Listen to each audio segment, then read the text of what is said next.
Translate this and I'll marry you. Victoria Sterling's voice echoed through Sterling Tower's marble lobby. She waved a crumpled document at the black man kneeling in dirty mop water. At least then you'd be worth something. Her European investors laughed from across the room. Her assistant covered her mouth, giggling. Hotel staff pretended to look away. Darius Washington said nothing. He gathered scattered cleaning supplies with steady hands, dirty water soaking through his worn uniform. Victoria had kicked over his mop bucket moments earlier, sending gray liquid across the polished floor. The mess spread toward her designer shoes, but she didn't care. "Some people know their place," she announced to her audience, stepping over the puddle. Her heel crushed a fallen paper as she strutted toward the elevator. The doors closed behind her, leaving Darius alone with dozens of witnesses to his public humiliation. But some humiliations change everything. Have you ever dismissed someone who held your future in their hands? 2 hours later, chaos erupted on the 42nd floor. Victoria Sterling stood at the head of her marble conference table, watching her billion-dollar dream crumble in real time.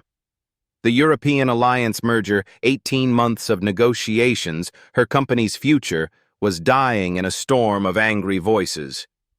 "Esto es inaceptable!" The Spanish delegate slammed his folder shut. His face was red with frustration. "Nous ne comprenons pas ces termes." The French representative shook her head, papers scattered before her. The German team leader adjusted his glasses, speaking rapid German to his colleagues. Their expressions grew darker with each word. "Basta! We cannot proceed like this," the Italian CEO declared, pushing back from the table. Victoria's jaw clenched. 3 different translation services had worked on these contracts. Professional interpreters filled half the room. Yet somehow everything was falling apart. Her CFO, Marcus Rodriguez, leaned close. "The translations are technically correct, but something's wrong." They're talking past each other. "Fix it," Victoria hissed. "I don't care how." The Spanish delegate stood. "Senora Sterling, with respect, this partnership cannot work if we cannot understand each other's true intentions." Victoria felt her empire slipping through her fingers. Sterling Industries had invested everything in this European expansion. Without it, they'd face bankruptcy within 18 months. Her phone buzzed with messages from board members. Stock prices were already dropping on rumors of the failed merger. "Ladies and gentlemen, please," Victoria tried to regain control. "We can resolve these misunderstandings." "No!" The French woman interrupted. "These are not misunderstandings. These are fundamental disagreements about liability, profit sharing, and operational control." The German team was already packing their briefcases. The Italians whispered among themselves, clearly preparing to leave. Victoria had never felt so helpless. All her Harvard MBA training, all her years building Sterling Industries from nothing, and she was watching it collapse because of words. Outside the glass conference room, Darius Washington emptied trash bins with quiet efficiency.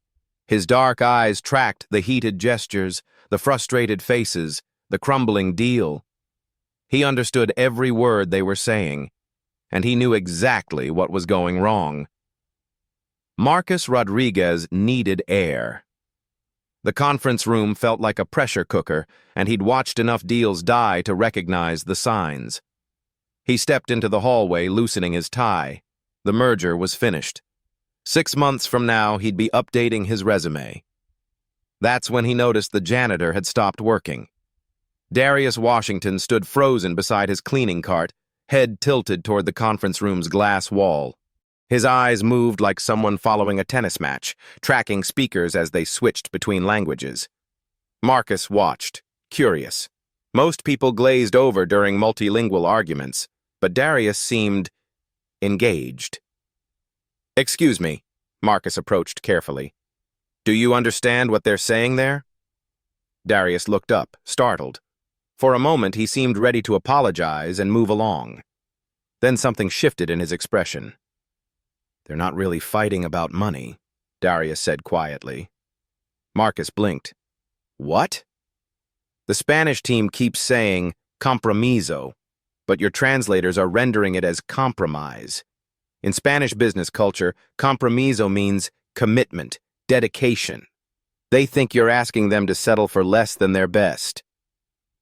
Marcus felt his pulse quicken. Keep talking. The French representative uses bénéfice when discussing profit sharing, but she means mutual benefit, not just financial gain. Your interpreters are translating it as pure profit, making her sound greedy. And the Germans? Darius glanced back at the conference room. They keep using Verantwortung, responsibility, but they mean personal accountability, moral duty. Your team thinks they're talking about liability insurance. Marcus stared at this man in a janitor's uniform who had just decoded weeks of failed negotiations in 30 seconds. How do you know all this? My mother cleaned offices in the International District. I grew up translating for our neighbors, legal documents, medical forms, business contracts. You learn that words don't just have meanings, they have hearts. Through the glass, Victoria Sterling was gesturing frantically as the German team packed their briefcases. The Italian CEO, Marcus pressed. What's his real concern? He keeps saying familia, family, but not blood families. He means his company culture, his employees. He thinks Sterling Industries sees his people as disposable assets, not partners. Marcus felt pieces clicking into place. Every translation had been technically accurate but culturally blind. Can you fix this? He asked. Darius hesitated. I'm just the cleaning guy. No, Marcus said firmly. You're the only person in this building who understands what's actually happening in that room. The conference room door opened. Victoria's assistant emerged, her face pale. They're walking out, she whispered to Marcus. All of them. It's over. Marcus made a decision that would change everything. Wait here, he told Darius, then strode back into the chaos. Victoria looked up as he entered. Her usually perfect hair was disheveled, her blazer wrinkled from stress. Marcus, if you have a miracle, now's the time. Actually, Marcus said, I think I do. The European delegates were already standing, shaking hands in polite farewell. 18 months of work dying in diplomatic courtesy. Before you go, Marcus announced, I'd like you to meet someone. Victoria frowned. Marcus, this isn't the time for... Trust me. He opened the door and gestured to Darius. Ladies and gentlemen, this is Darius Washington. He has something important to say. Silence fell as Darius entered, still wearing his cleaning uniform. The contrast was jarring. A janitor in a room full of executives in $1,000 suits. The Spanish delegate looked confused. The German team leader checked his watch impatiently. Victoria's face flushed with embarrassment and anger. She recognized him immediately, the man she'd humiliated that morning. What was Marcus thinking? But Darius walked to the center of the room with quiet confidence. Señor Morales, he said to the Spanish delegate in perfect formal Spanish, you are not being asked to compromise your principles. Señora Sterling values your commitment to excellence. The Spanish man's eyebrows shot up.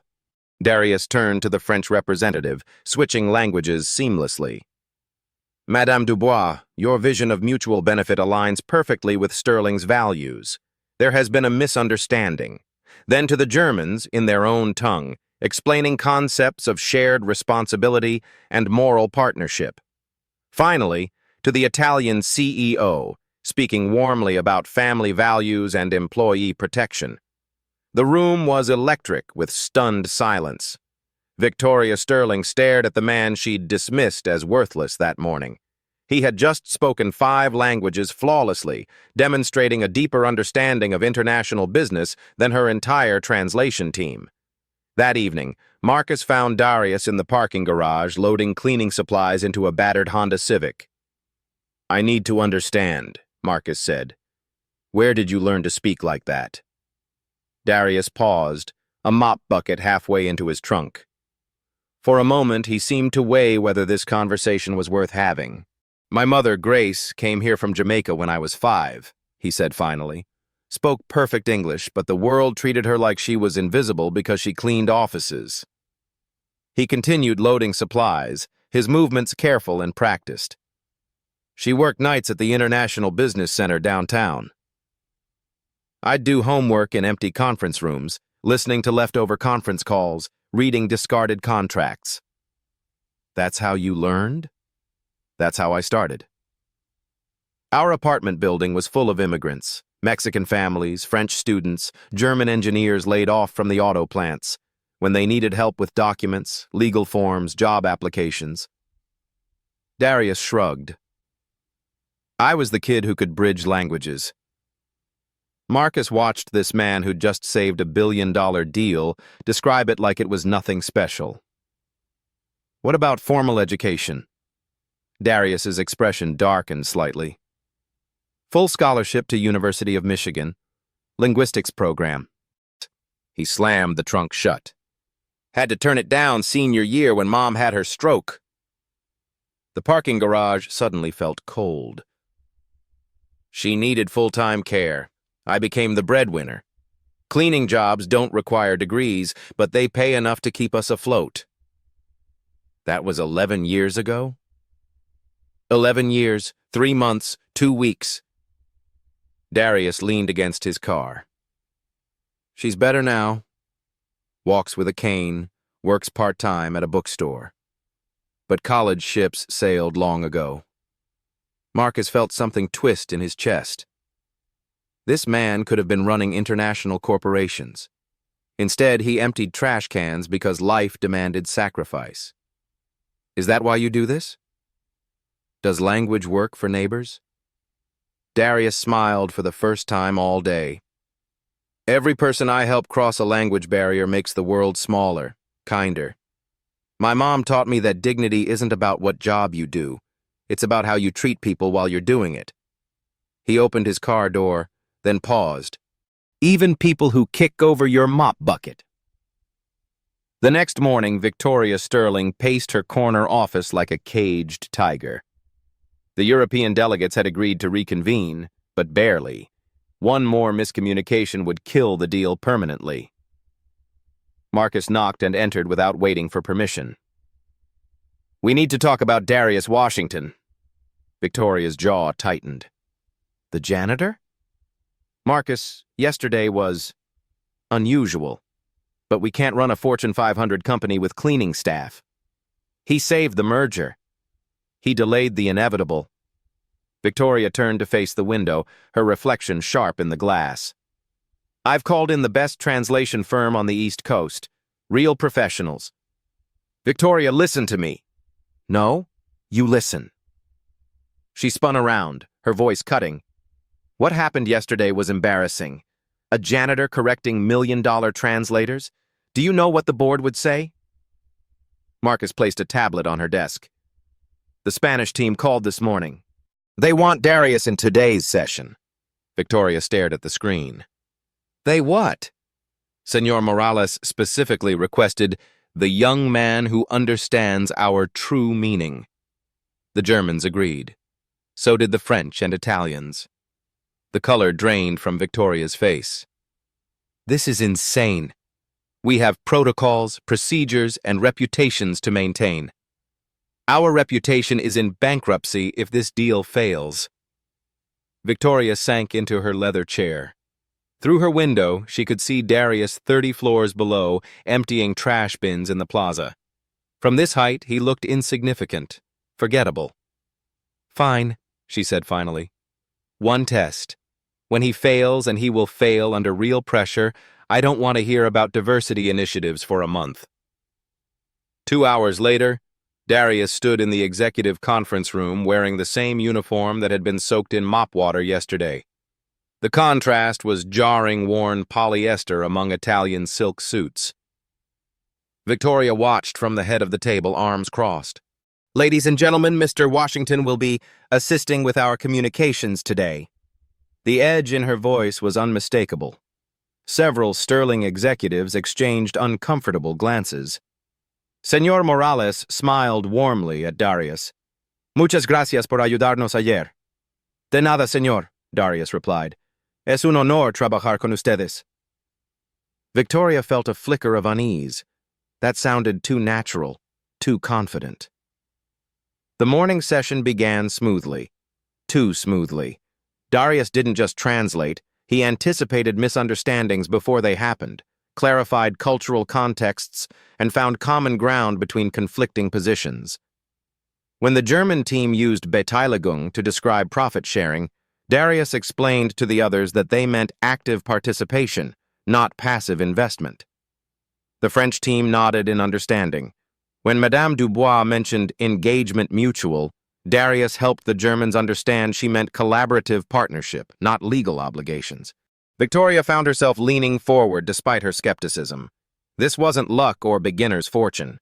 This was mastery. During the lunch break, she cornered Marcus in the hallway. How is he doing this? Talent, Marcus said simply. Impossible. He's a janitor. So was my grandfather. Spoke 4 languages, ran numbers for 3 different neighborhoods, never got past 8th grade. Being poor doesn't make you stupid, Victoria. She flinched at the rebuke. The Europeans trust him, Marcus continued. More than they trust us right now. We can either use that, or we can watch our company die while protecting our precious protocols. Back in the conference room, Victoria studied Darius as he facilitated a complex discussion about intellectual property rights. His voice was calm, authoritative. His eyes were sharp and focused. This morning, she'd expected him to crumble under pressure. Instead, she was watching him shine. The Sterling Industries boardroom felt like a courtroom at midnight. 5 executives sat around polished mahogany, their faces carved from stone. Victoria had barely sat down when the attacks began. This is completely unprofessional, CFO Robert Hayes declared, his Boston accent sharp with disdain.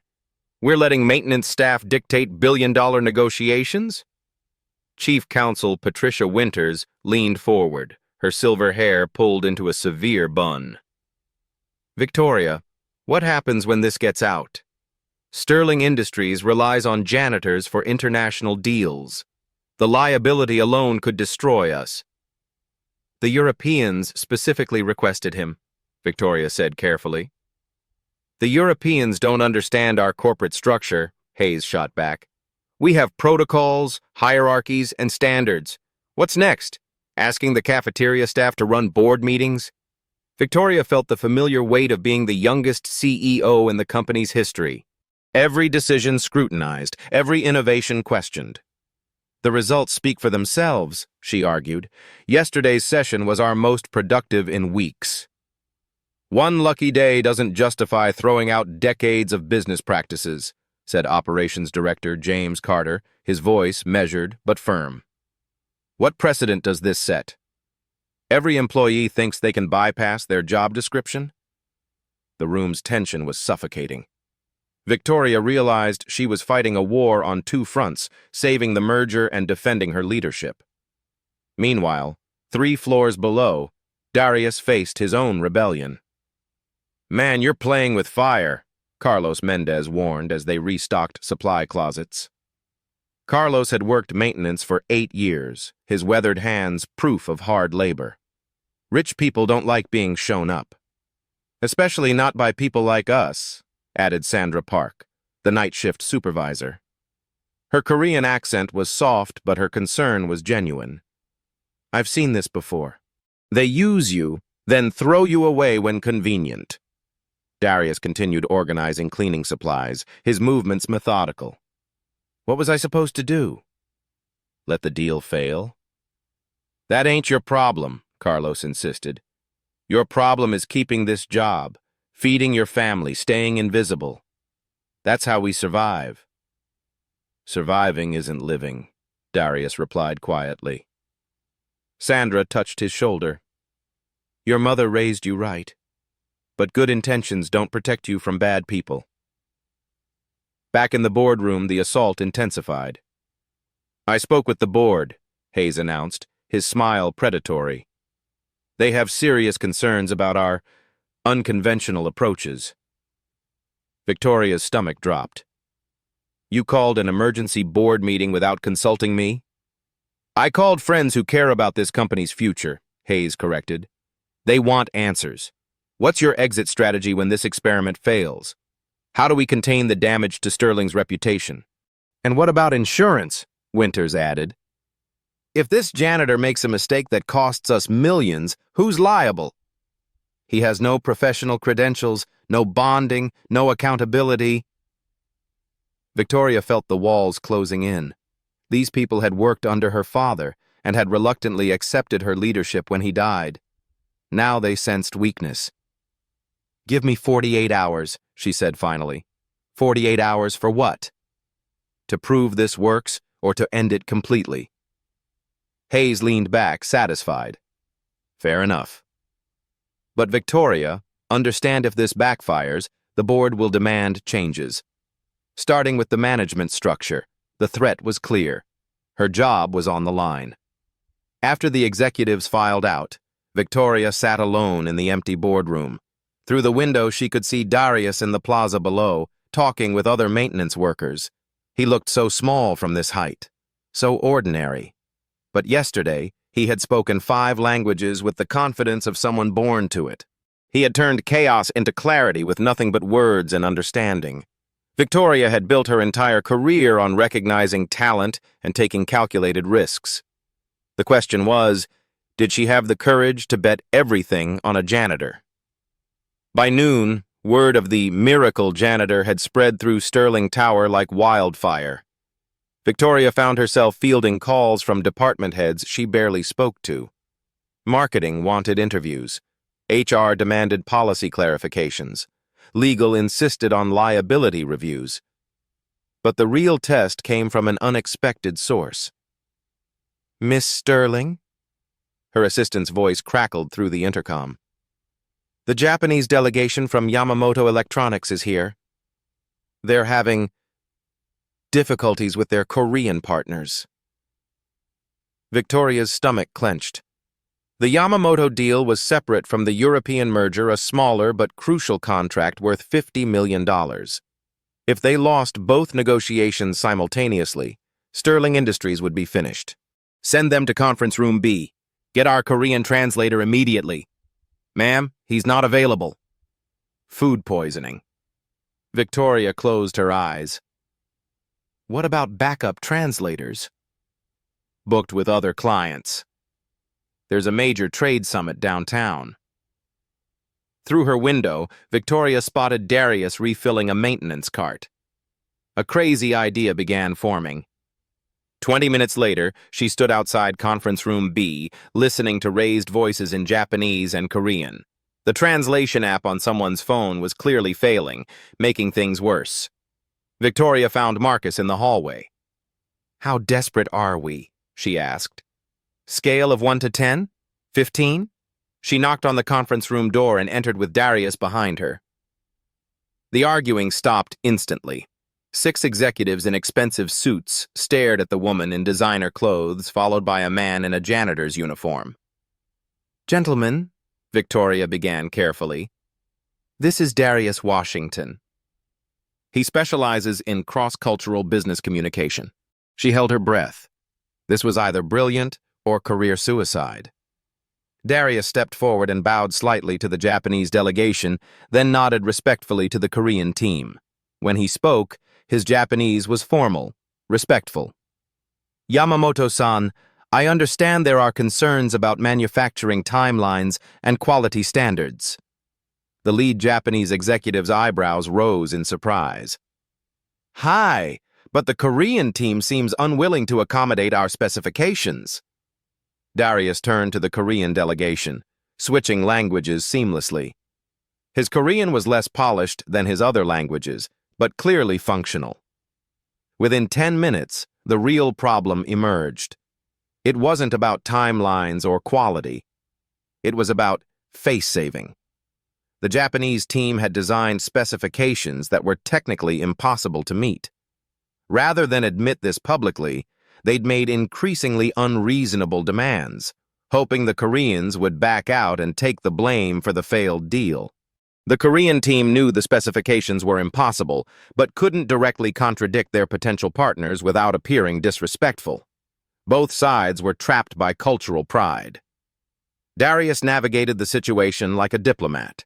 He suggested collaborative refinement of specifications, allowing the Japanese team to save face while giving the Koreans permission to propose practical alternatives.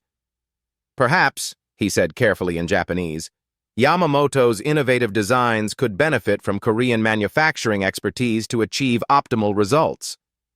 The Japanese executive smiled. Ah, yes. Korean precision could enhance our vision. In Korean, Darius explained, they want to partner with you to improve the original design. Your expertise is being requested, not your compliance. Victoria watched in amazement as tension melted into collaboration. Within an hour, both teams were sketching revised specifications together, laughing at shared solutions.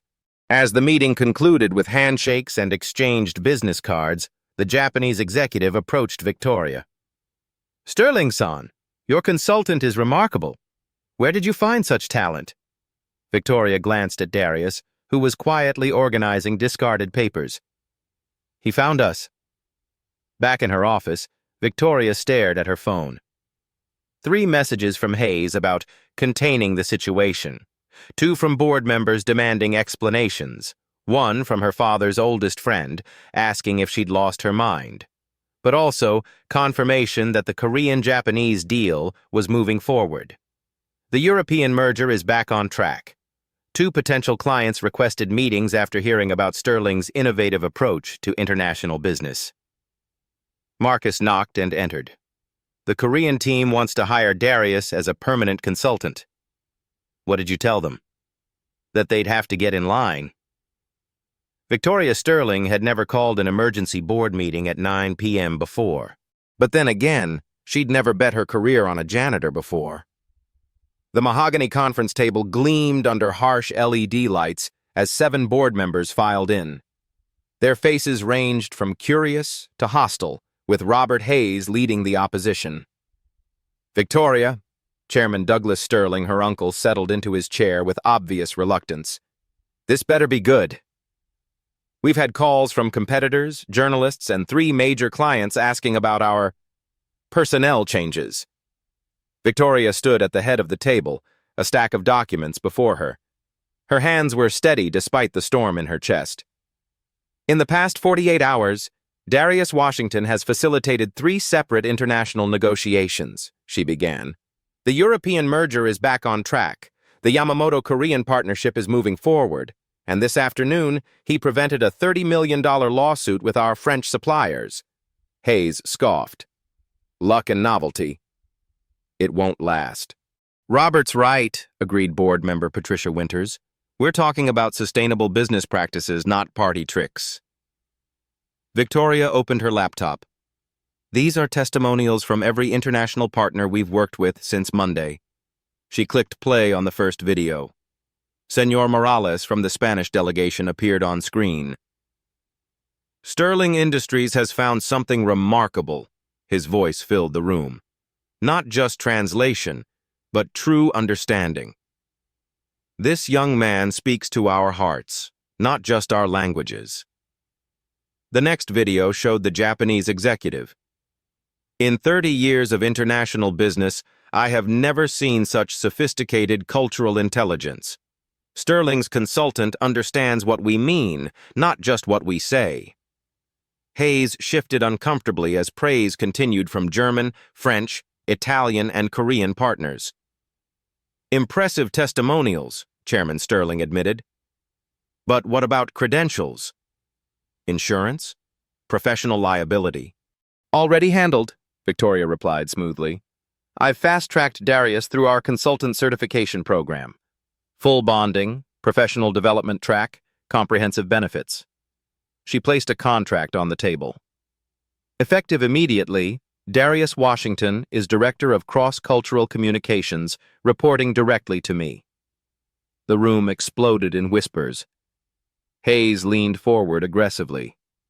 Victoria, You can't just create executive positions for maintenance staff. The precedent alone... The precedent is identifying talent regardless of where we find it, Victoria interrupted. Isn't that what Dad always preached? Talent is our most valuable commodity?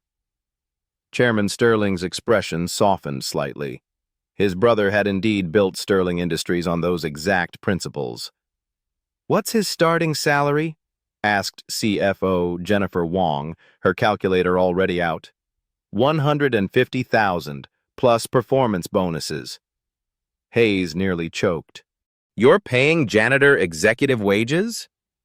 I'm paying a director market rate for his position, Victoria corrected.